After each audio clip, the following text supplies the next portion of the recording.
Hello and welcome to another episode of the Fully Charged Show podcast, where today we're talking about the world of charging. Now, here in the UK, we have almost 1 million EV chargers with enough capacity to deliver 165 gigawatt hours of energy a day, which could allow each EV driver to drive 580 miles per day or 933 kilometres per day, which is 21 times the average distance travelled by a driver each day. So there are some fun facts for you to share down the pub. But it has not been a straightforward road to get there, and there is certainly still so much more work to do in order to continue building the charging network. So very shortly, I'm going to be joined by Ian Johnston, who is the CEO of Osprey Charging, a fast charging network here in the UK. And honestly, I cannot tell you how much I enjoyed this conversation. You're in for such a treat. But first, a very quick ad break. Love the Everything Electric show? Then join us live in Sydney in March, London in April, or in Vancouver, Farnborough and Melbourne in September, October and November 2025. Ian, thank you so much for giving up your Friday afternoon. I feel we should let the listeners know that we are recording this on Friday, the 6th of December. Correct. And it's probably going to go out on Monday, the 13th of January. And given the nature of the industry at the moment, actually quite a few things could change, despite the fact that we've got Christmas standing in the way of this podcast recording now and when it goes live. So let's see how we get on. But I wonder if we should just kick off with the most obvious question. And that being that often you hear the term, there's no infrastructure. And for those just listening, I've done that in air quotes. So is that the reality? And how false is that statement?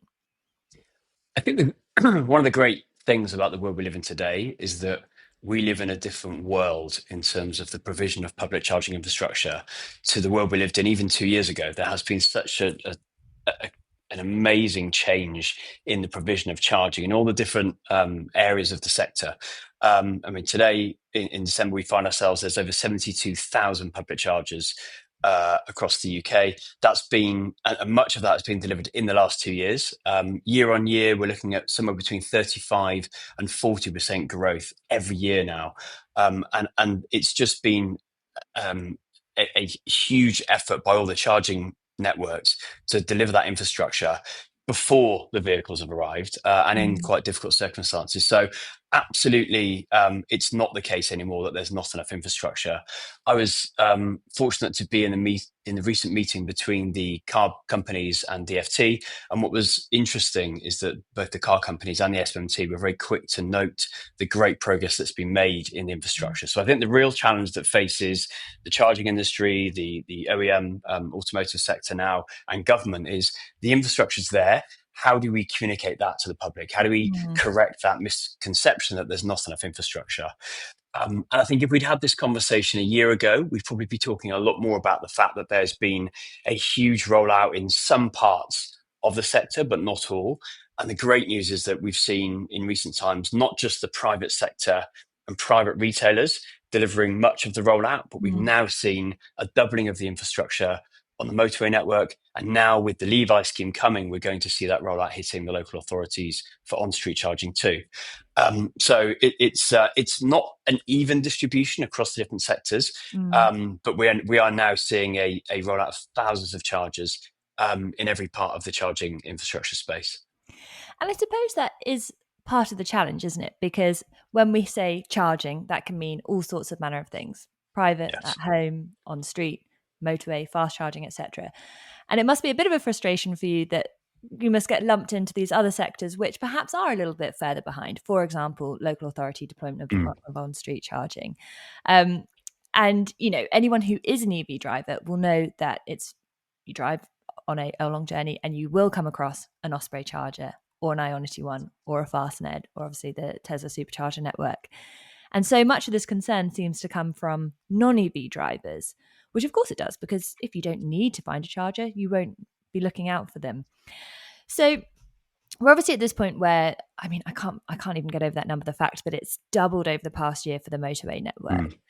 And UK, the number of EVs on the road in the UK, it's around roughly 2% of all vehicles on the road. So how much bigger does the network have to become in order to sustain or in order to be able to meet kind of that future 2030 demand, say? Yeah, I think look, people always want to have a number, like a target that everyone's Mm. stretching to. We in the sector find that number, which has been used previously by some government bodies, quite unhelpful because it really tries to oversimplify that what we need on the ground here. So we don't need a public charging infrastructure that is geographically evenly spread. We need more public charging, and we need more en route and destination public charging in the areas of the country where there are more roads where people are doing more journeys. So on Mm. the strategic road network, on the busy A roads up and down the country, we need more public charging in the areas where there are more vehicles that don't have off-street parking. So Mm. some of Osprey's busiest charging hubs are those where we know there are thousands of people living with EVs, living in apartment blocks or terraced houses. And we've seen some sites today where at the moment the adoption of vehicles is predominantly people with driveways and home charging. And of course, the usage at this moment in time in 2024 is not so high. So it's frustrating for us in the space when we hear about, this county is ahead of this county. When we look at Mm. our data and we know that actually the county with the most charges may still need so much more. I mean, if you look at London, for example, which is often pointed to as there being so much charging already provided, there are simply not enough large public ultra rapid charging hubs in London Mm. for the number of electric vehicles and delivery vans, etc., that are here. So it shouldn't be geographically even at all. In terms of where are we on the journey, I think what has been an interesting development this year is that many of the commentators have started to look at this ratio between the number of new EVs hitting the road versus the number of public chargers hitting the streets. And what we've seen through this year is that the rollout of charging has overtaken has switched the ratio in terms of the registration of new BEVs. Now, the great news for all of us is that in the last few months, there's been this big uptick in the registration of electric vehicles as well, and that ratio has leveled out. So I think it's unhelpful to have one big number we're aiming for because it Mm. massively oversimplifies it. But this ratio of the rollout and the registration of BEVs keeping pace with each other is a very helpful and we think a balanced way of looking at the picture. So at the moment, for the last few months, that it's been both are on track. They're keeping pace with each other, and we're not hearing horror stories of queues. We are seeing the networks rolling out these massive ultra rapid charging hubs of 16, 32 chargers. So the Mm. provision is ahead of where the BEV provision is, and that's a good place to be, and that's where we'll Mm. stay going forward. I know that I've made this joke to you before, but I've always said, charging, it's the chicken and egg question of our electrification time. What should come first, the chargers or the electric vehicles?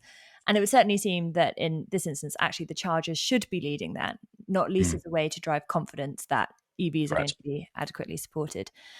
I also certainly have been guilty of picking up on that fact that the distribution of chargers aren't evenly distributed. And I think I've made that comment meaning that's a bad thing. But actually, what you're saying is that it needn't be evenly geographically distributed because different places have different mobility types of needs. So you've touched on one or two criteria, but I wonder if we could get into this in a bit more detail. Mm. How on earth do you choose a location to deploy chargers? I think the simplest way to think about it is where would you like to stop with your family when Mm. you're on a journey? Or where will you be already leaving your vehicle during your day-to-day routines? That's probably the simplest way to think about this. So Osprey over the last few years, we've pivoted our strategy. We're now predominantly building large ultra rapid charging hubs. So we are looking for locations which are effortless for you to leave your journey. So these are en route on the major transport routes across the country where you will be driving anyway. Mm-hmm. We want to partner our charging provision with the amenities where you would like to stop anyway. You shouldn't be needing to make a second stop to get the refreshments you need. And that is really what great en route charging hubs look like. I think from a destination perspective, some of our busiest hubs we've built over the last year have been in those top tier retail parks, the top tier supermarkets across the UK, and again the local authority car parks where we're seeing great usage as well. Now these are all places from a destination perspective where people are leaving their vehicles for 45 minutes, 30 minutes anyway, and therefore it's a natural place for your car to charge. You're not having to go out your way and charge again. So for us, it comes down to the user case. Mm. Is this a location where people will be going anyway because it's a great location and a great amenity? is this a location on your route where you and I would want to stop and pull over and spend our time? And that's really the major difference now, what we're seeing from how we refuel our vehicles today versus how we used to refuel. Clearly, from a technical perspective, we can find the best location in the country and the best retail partner. There's a lot we need to be able to make the investment. So, of course, we need the right grid power. We need to know that the site is safe. And again, that comes down to, is this a location people will be willing to come for the next 25, 30 years? And when you look at it that way, of course, we need the right legal terms for the landlord. And we also need to know we can get the right security on the land going forward. So there's a huge technical part behind it. And there are some amazing locations across the UK, which we tried to develop, which we couldn't. And that may be because of the landlord structure. It may be because of the technical structure of the grid in that area. But ultimately, we should get to the point now where it's just second nature for you to pull into this location because it's so obviously natural on your route or in your routine. The amenities are what you want as a consumer in the UK in 2025 going forward, and it's an effortless and easy to use experience. So that's what we're going for. That's what should be being built going forward next year. And it is amazing that I'd say this year I've really noticed that the network is such that you are charging whilst you stop, more and more so, rather than stopping to charge. Now, the Osprey charger that I use the most frequently happens to be in a pub car park very near to my sister's house. Yeah. And it is a 50 kilowatt charger, which I think is really smart. And I want to touch on this in a little bit. But it's 50 kilowatts, which means that you're kind of forced to spend a little bit of time in the pub. And this is useful for me, certainly for two reasons, because whenever I go to that Osprey charger near my sister's house, me and my husband can quite often run away to the charger to get away from our gazillions of nieces and nephews, have a moment of peace, share some chips whilst the car charges.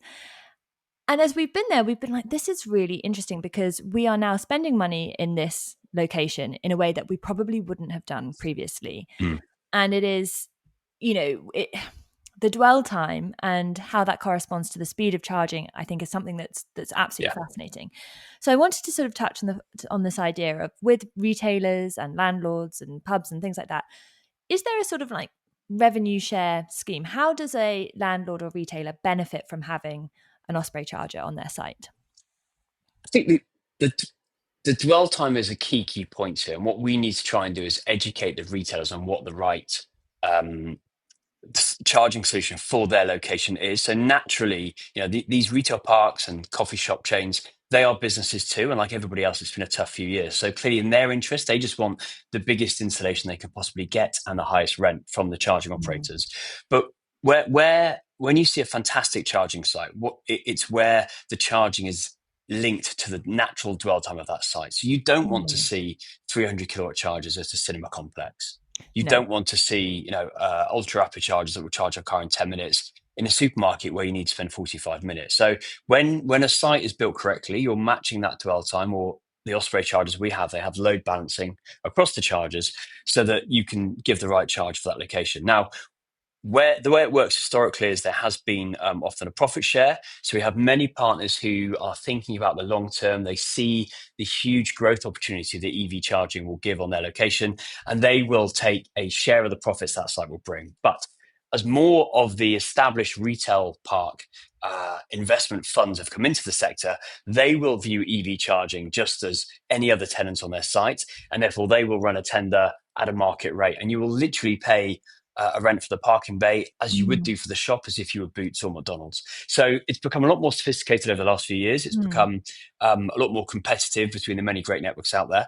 But yeah, I think in these times where there's pressure on the retailers, what they see as the opportunity for EV charging is this is not only a way to bring in additional revenue, this is another way to bring more people into our location if we can build the right site that people love.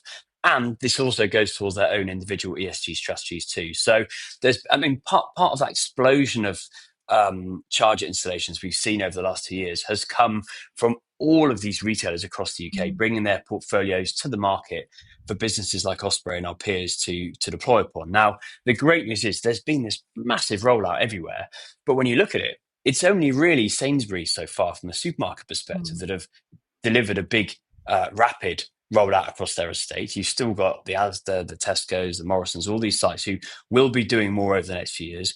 You've still got hundreds and hundreds of major retail parks. And I guess the bigger the retail park gets, then the harder it is to deliver the right solution for that park. Mm. So there's still so much more brilliant land where people like you and I would love to spend our time that doesn't yet have the right charging hub within it. And that will be both long stay charging and ultra rapid charging on the edge of the estate. So we've really just started to scratch the surface in terms of the amount of land that will be deployed upon. So there's a lot of opportunity for the retailers to make money and to drive customer footfall from EV charging. And I think that what's interesting is there are many businesses will look at their real estate portfolio and say, well, why don't we do this ourselves? And what's been interesting is you have players like Sainsbury's who, of course, already run fuel businesses, and they're doing a great job of running their charging so far. But it is expensive. It's a massive investment. And of course, we're building ahead of demand. But 98% of the retail sector in the UK is investigating this, and they're coming back to the market and saying, the right thing to do is to contract with an expert charging operator, because this is really complicated. And do you know what? Our day job to run Boots or the supermarket is a hard enough job.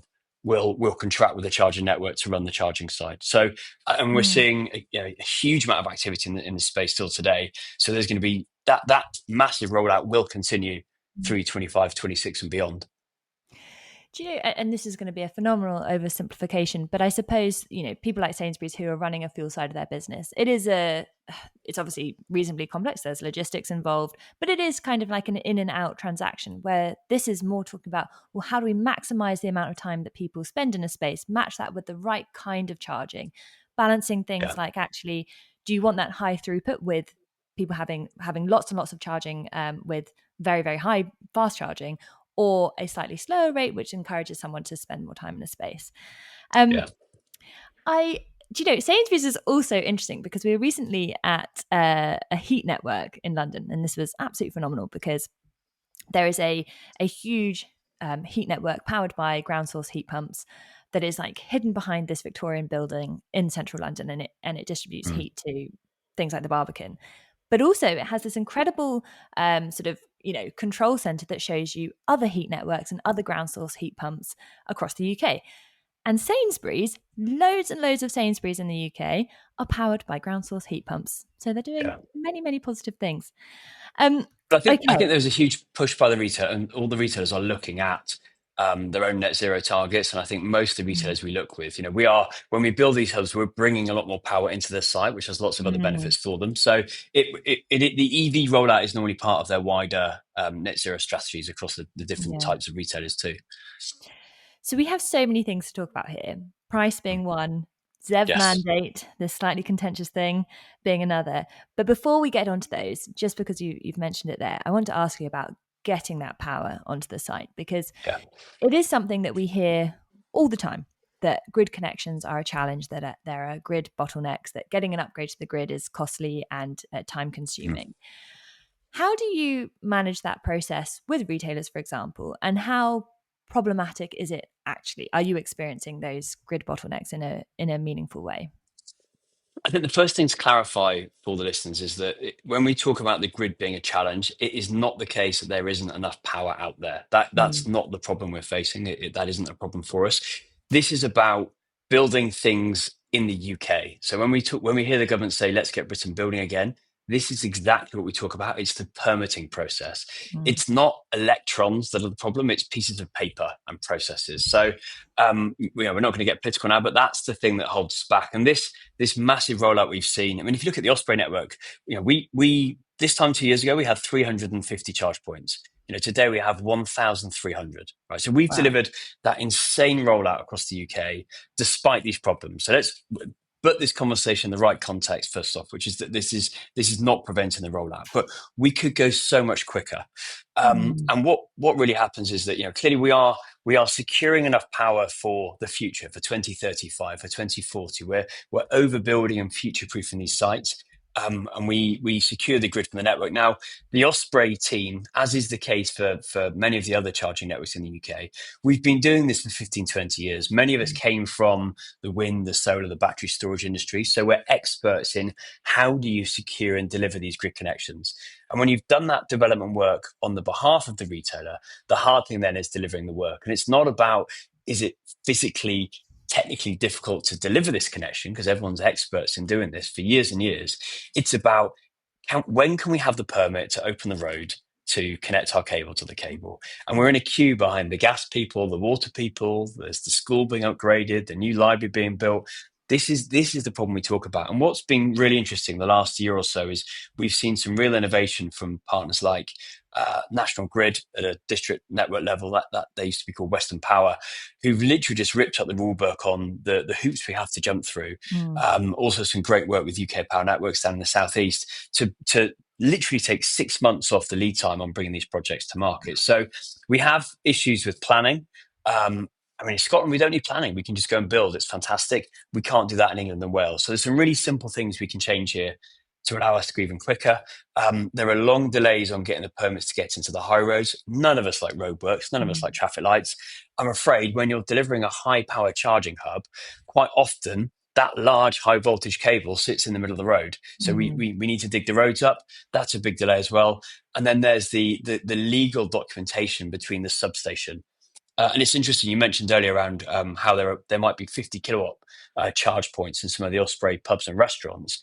To bring in a high power charging hub, you're also needing to build a substation equivalent to that you would build for an entirely new housing estate. Wow. So this is a big infrastructure project, and there's obviously a lot of legal work that goes behind it. So there's a huge focus right now on how can we remove these barriers.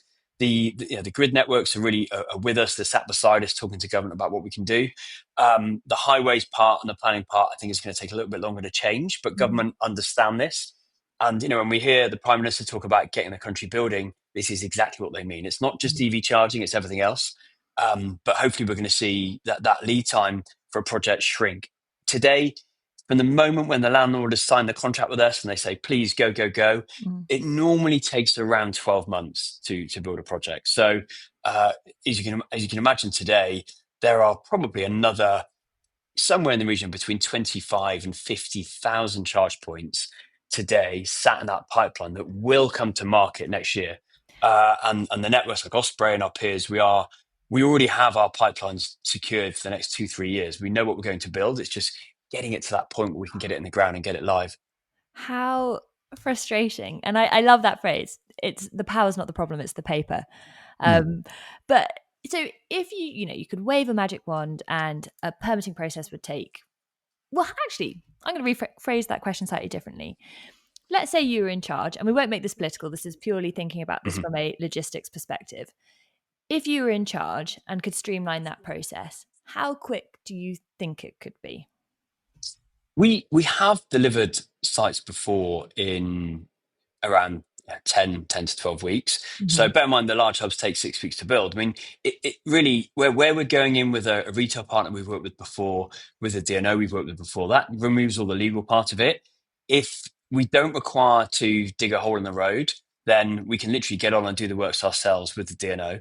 And then if it's in Scotland, we don't need planning. So that shows you how quick it could be done. This could be literally taken from a piece of paper being signed to a charging hub being live in 2 or 3 months. And that does happen in some cases, but it's not happening in England and Wales with our highway system and with our planning system. And again, the planning, let's be really clear, because we all used to build wind farms, which were controversial.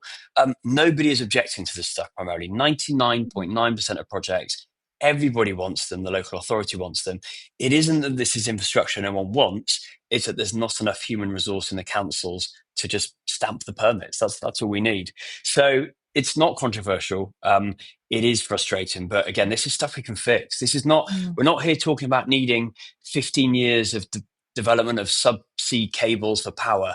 This is people and papers. That's all it is, and it will get better, and it's getting better already.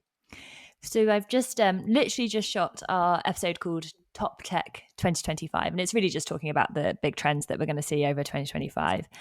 And it always comes down to the same thing of the technology is there.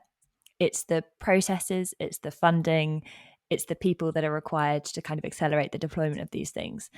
And on the one hand, that's obviously deeply frustrating. On the other hand, how reassuring is it that these are very solvable problems? They are not we're not talking about impossible physics that we need to try and bend. But yes, I can imagine when you have the option of doing 10 to 12 weeks versus 12 months, that must be a bit of a source of frustration. Indeed. Okay, so I think we should talk about the ZEV mandate because Yes, this please. is a highly, highly contentious issue at the moment. So, for our international listeners and indeed our listeners in the UK who might not be familiar, I am going to refer to my notes because I want to get this absolutely correct. Mm-hmm. So, the UK government's ZEV mandate, which is the measure that says manufacturers must sell a percentage of their cars and vans as zero emissions, that is undergoing a fresh consultation. And in particular, there is some debate about how much flexibility there should be around those percentages of EVs that manufacturers need to sell.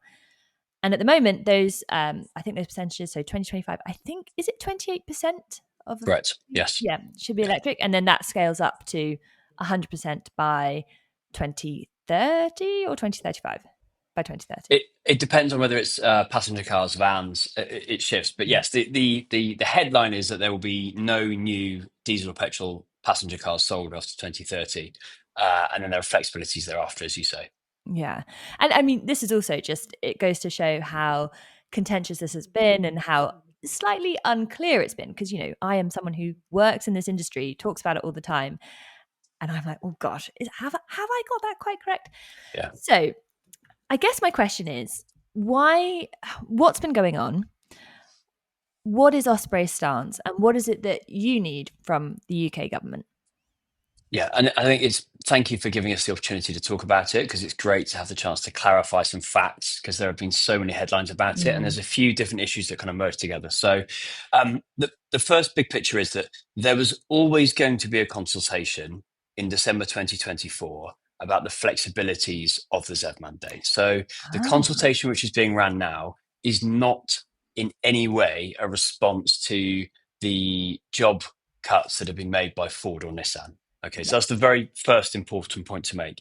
The second important point to make is that the consultation is around the flexibilities around the targets, not the targets. So the targets will not change. And indeed, when the Prime Minister Rishi Sunak before moved the date, he did not legally change anything. It was just a headline. It was just a comment around it. And what happened was that the comment of, I'm not going to force people to drive an EV before they want to, this was politics, pre-election politics, but unfortunately it had such a massive impact on consumer understanding. So the consultation was always going to happen now, and the consultation will not be reviewing that, as you say, 28% target for 2025. Equally as important is the target does not require the OEMs, the car companies, to meet that 28% of every car they sell must be pure battery electric. They must achieve an equivalent to 28%, and they can achieve credits by either selling a pure BEV or by selling a greater proportion of vehicles with lower emissions than they did a number of years ago. So if they sell more efficient vehicles, they can also receive part credits. Now, not a whole credit. The easiest way to achieve your target is to sell the right number of pure battery electric vehicles. And it looks like people like BMW and Mercedes are going to do that. They're going to do it anyway without any other flexibilities. Other car companies will achieve the number. And based on yesterday's data, we believe that all the car companies will achieve the number this year by either those flexibilities around more efficient vehicles, or by buying credits from those battery electric vehicles manufacturers like Tesla and the others. So there's a number of ways you can achieve the number. I think the main comment that's been made is that the government have the ZEV mandate, which is a bit of a stick, which is adding pressure to the car companies. But what the car companies are asking for is actually, but where's the carrot? Where's the incentive to help consumers want to move? We have a lot of incentives on the fleets and the leasing side and the salary sacrifice side. But that what the OEMs are saying is that there has not been an equivalent level of support and encouragement to the retail consumer, who, of course, are affected by all of these negative headlines. And if I may continue, Imogen, then the next thing you have are the job cuts. And there's been some, I mean, no British person here can wants to see any jobs going anywhere in the country. So the news in Luton and the Ford cuts, they're horrible to see. Much of this, though, is about global industrial strategy. as opposed to the ZEV mandate. This is about what are the right locations in the world for the car companies to manufacture their vehicles. It's interesting to note that the Vauxhall plant that will be closed in Luton was not making electric cars. So these cuts are not happening because of a lack of demand for EVs. This is because the car companies globally are under pressure. There's an overcapacity in their other global factories, many in China, in Japan, and other places. So this is about, what is the right place to make our vehicles? Most vehicles manufactured in the UK are exported, and any car company will want their factory to be located as closely as possible to the market that will buy those cars. So there's a lot going on here. It's all being conflated together.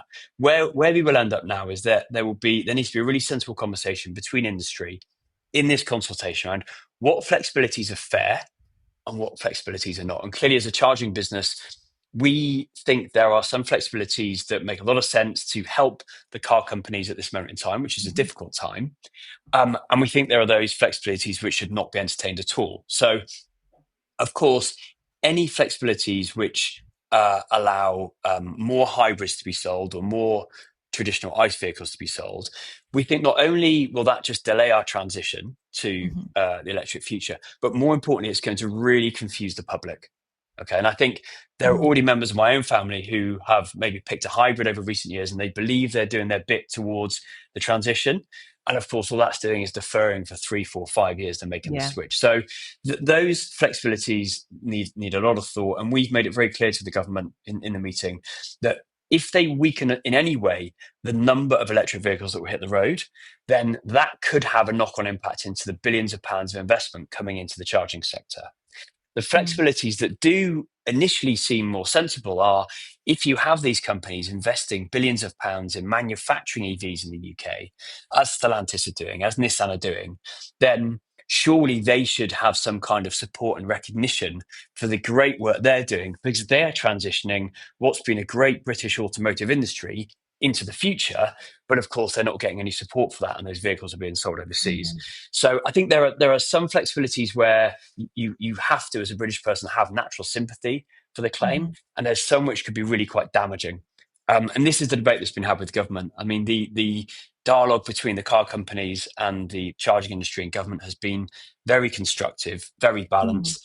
And I think everybody wants the same outcome, which is we all want greater understanding in the British public about the benefits of driving EVs. We need to kill the myths that there's no infrastructure, that there's range anxiety. That's all gone. That's all very 2021. It's all gone. But how do we convince the public that this is the case? And of course, we want to protect British manufacturing jobs where we can, wherever we can, and maintain these manufacturing bases in the UK. So it's challenging, but I think if everyone works together and approaches it in a way it has been approached in recent weeks, then we can get there. Now, as you said earlier, we're recording this on the 6th of December. I imagine by the time the podcast goes out, we will be in the middle of the consultation. And when the consultation is live, there are going to be all sorts of headlines going around. And I think what's interesting is 2 weeks ago, massive headlines around job cuts at Ford, job cuts at Stellantis, threats from Nissan. I think in the last 2 weeks, we've seen a lot more conversation around actually, this is about global industrial strategy. This is about the OEMs from Europe versus the OEMs from China. And of course, a massive factor in this will be what Trump does in terms of tariffs as well. So there's quite a way to go. I imagine between now and when the podcast goes out, there's going to be 5 or 6 more twists and turns. But hopefully we're starting to explain and clarify what's really going on rather than what the headlines are portraying. God, it is absolutely fascinating. And I also have to say, one of the clearest summaries I've heard to date of like, where are we? What is the challenge? And what needs to happen next?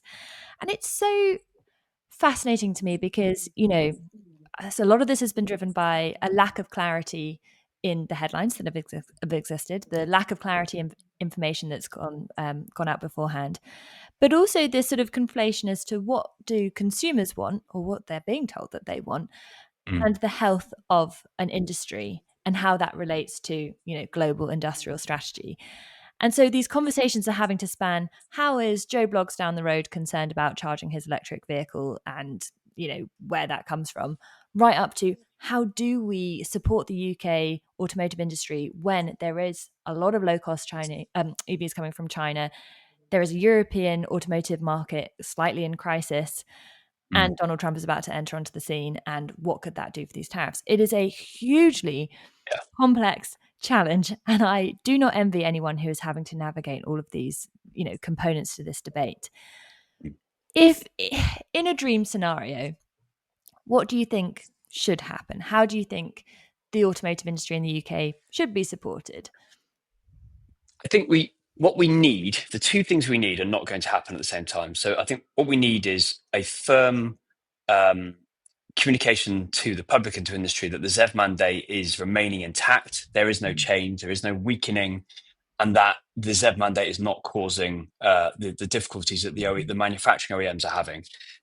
There will be some flexibilities to help the OEMs because they too are spending billions of pounds to reach the ZEV targets one way or another. So there will be flexibilities to make this transition less painful for the OEMs. That will happen as part of the ZEV mandate consultation.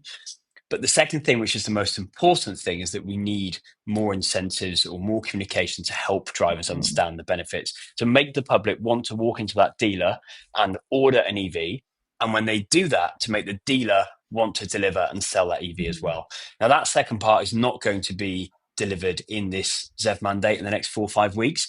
But there's a spending review in the first 6 months of next year with Labour. And that's where we're really looking forward to seeing what can be done to ensure there is huge demand. And again, let's be clear, 25% of every new car registered in November 2024 was battery electric. Yeah. So there is already a staggering demand, the second biggest market for EVs in the whole of Europe, only behind Norway. So we are not saying there's a problem with demand. What we're saying is we would all love the OEMs to smash that 28% and beyond through natural demand. But we have this issue where, because of the actions of the previous government, there's a concern about, is it too soon for me to make the switch? And that's the bit we've got to fix. And it needs education, communication, and in some places it's going to need incentives as well. I find it so fascinating because I think, we're people who talk about this stuff day in, day out, and we surround ourselves by a lot of people who are also doing the same sort of thing. And I think it can be easy for us to assume that surely this is obvious, like the reasons to go electric are so, so clear. And I'm really concerned that this is probably the 6th podcast in which I've referenced my brother-in-law, Charlie, but here we go. My brother-in-law, Charlie, has recently purchased a VW ID Buzz.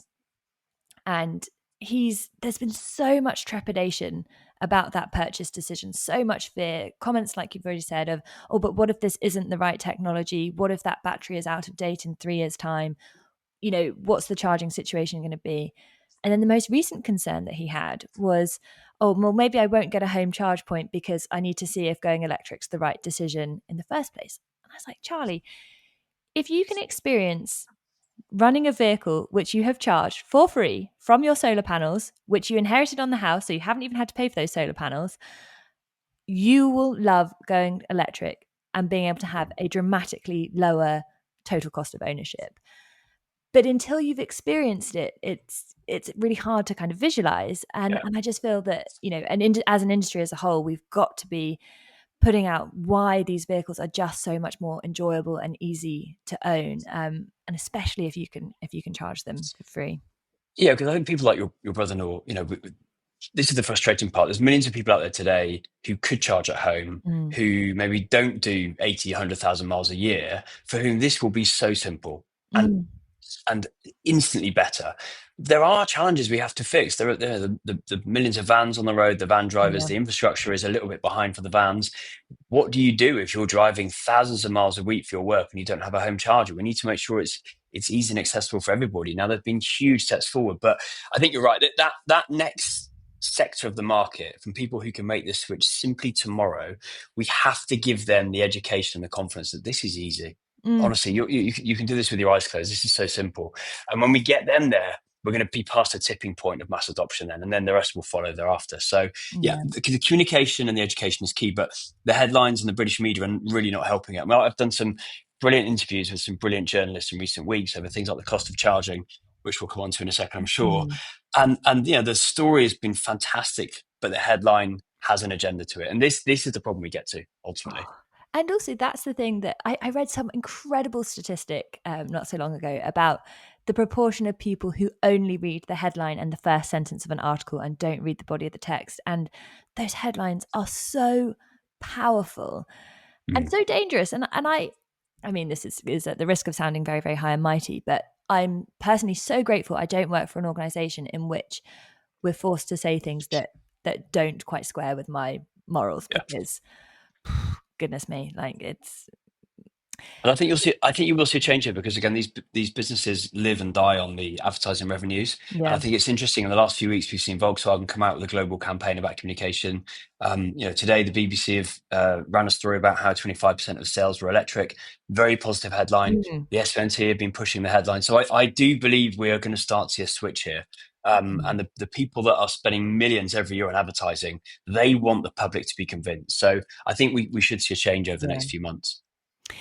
So there's something that I want to ask you about, which I have absolutely no idea of. So I'm hoping that you can enlighten me.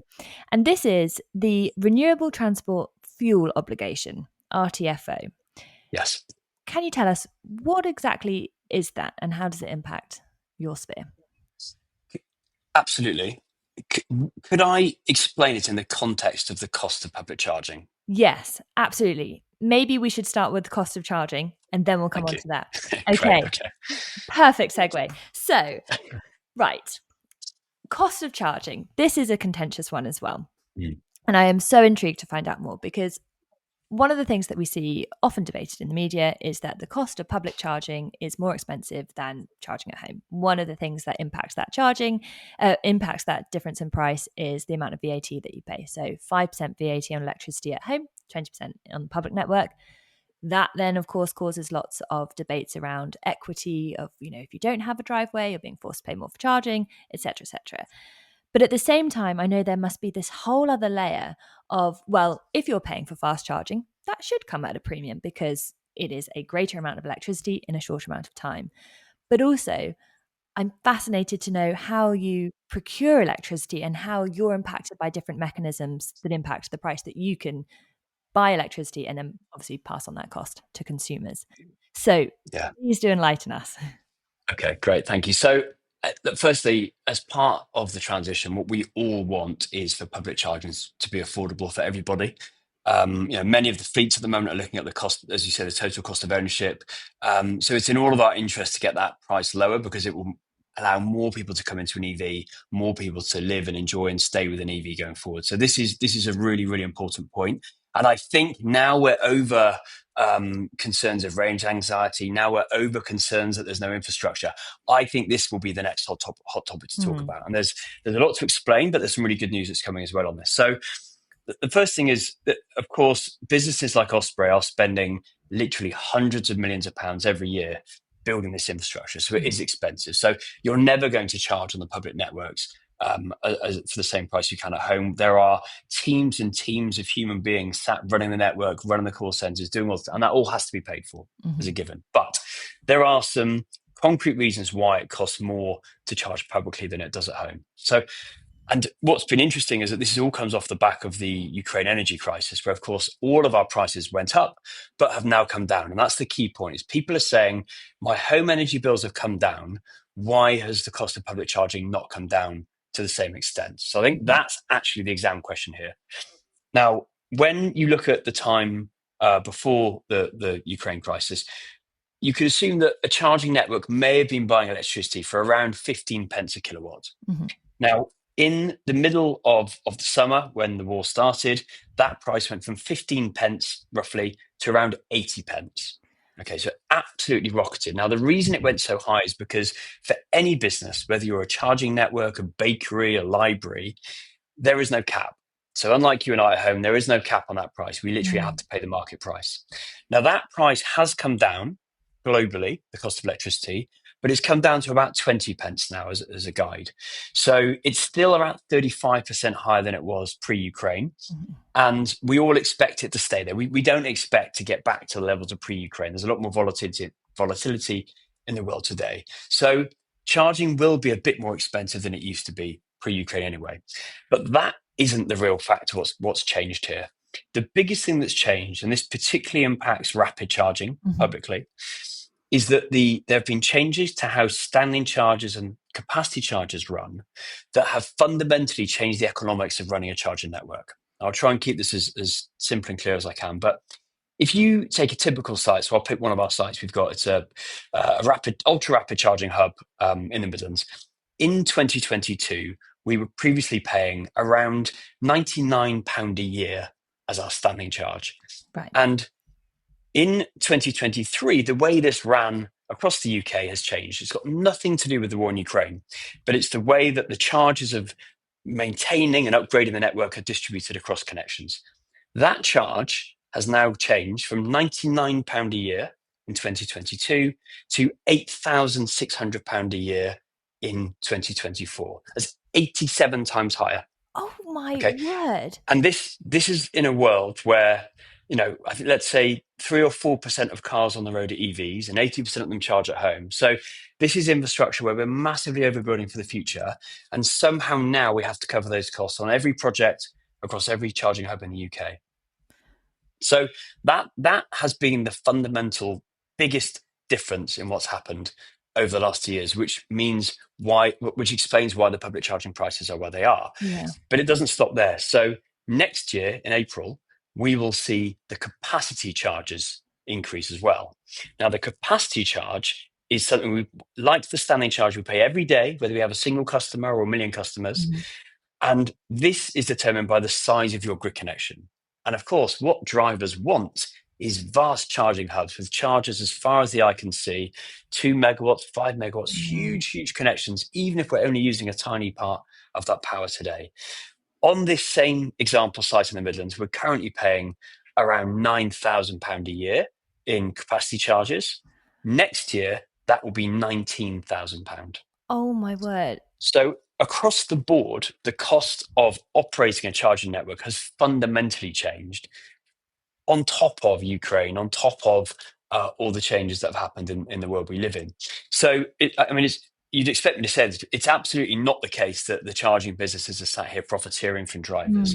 We are accommodating costs. And it's interesting, if you looked at the cost of public charging 2 years ago, there really hadn't been a lot of uplift in the market to where we are today. Yet the cost structure underneath it has changed fundamentally. Yeah.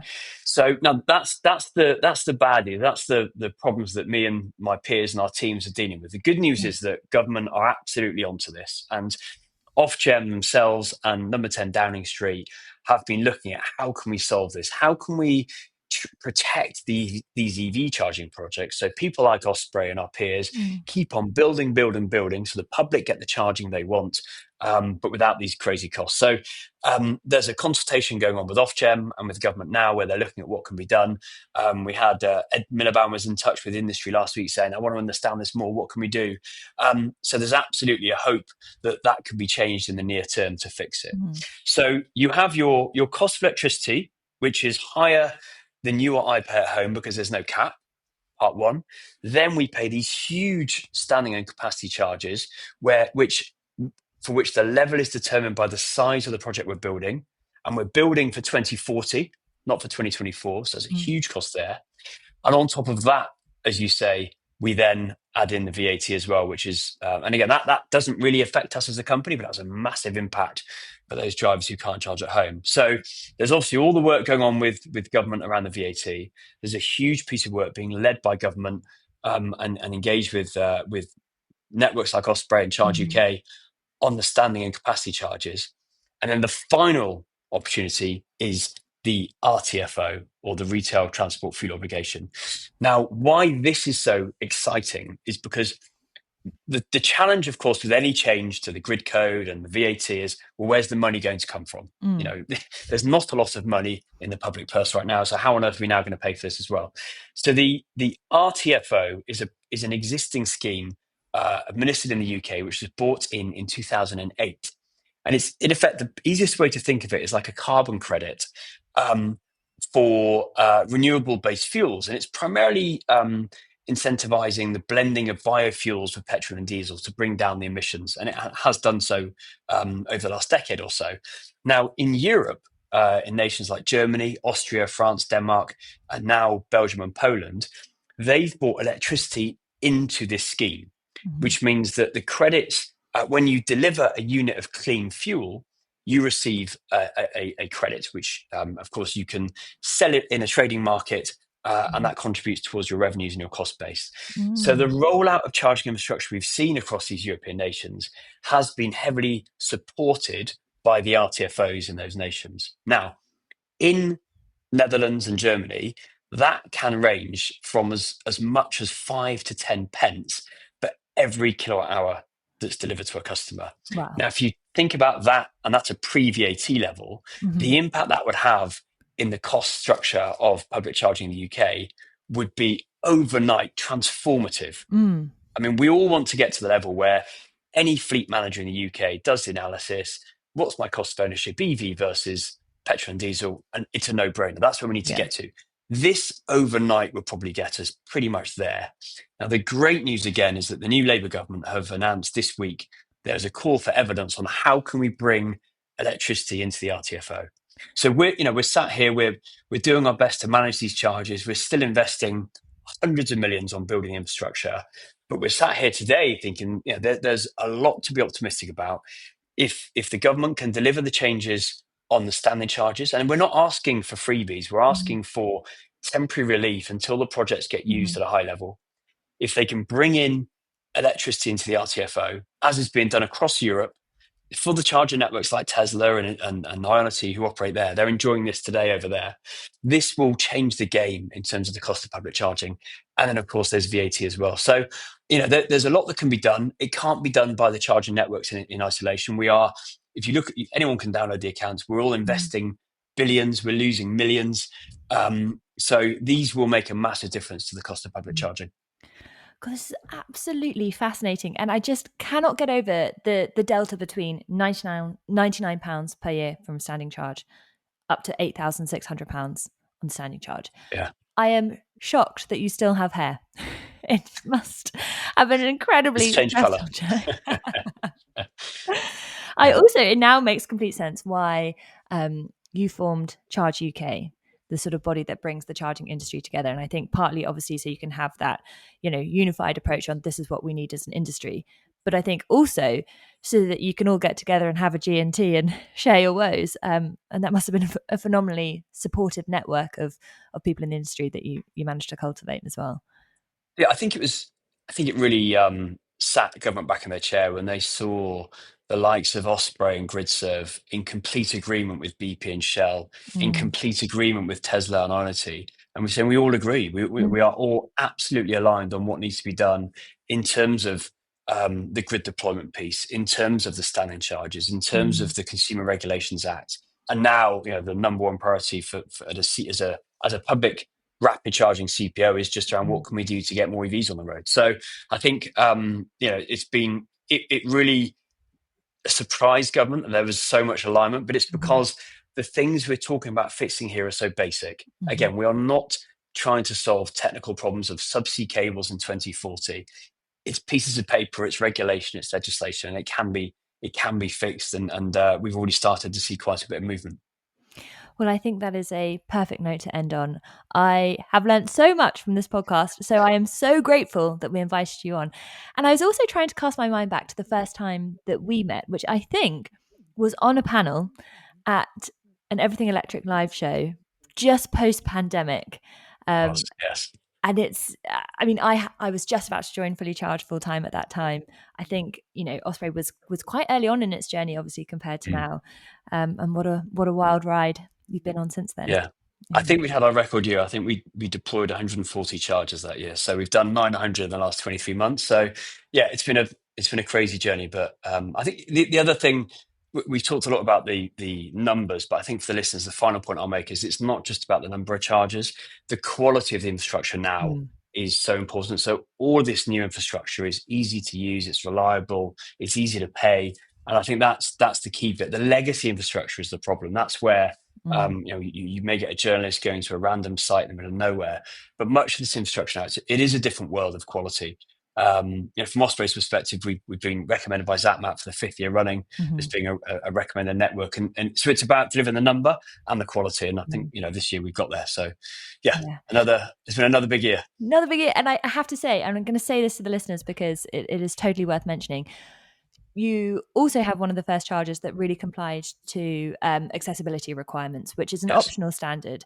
And that means that your chargers are not only much safer, much easier to use, and much more accessible to people with a range of different mobility challenges. So Yes. yeah, absolutely amazing stuff.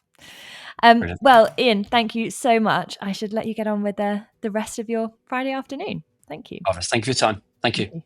That is all that we have time for today. Thank you so much to Ian for coming on the show and sharing all of his incredible insights. I, for one, know that I learned so much from that particular episode.